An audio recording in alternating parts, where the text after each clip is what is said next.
How to see last seen on WhatsApp even if hidden. Hi everyone, this is Max. I hope you are doing great, so let's start without wasting time. First of all, open up your Play Store and search for WA Admin. Now click on WA Tracker and click on Install.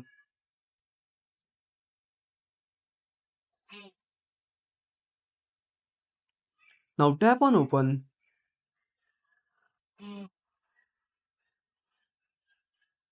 Now tap on Add New Profile.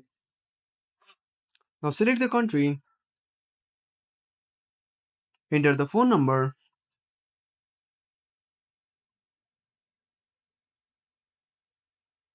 Now tap on Save.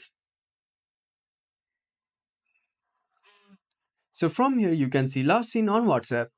So that's it. If you found this video helpful, smash that like button and subscribe our channel for more awesome content.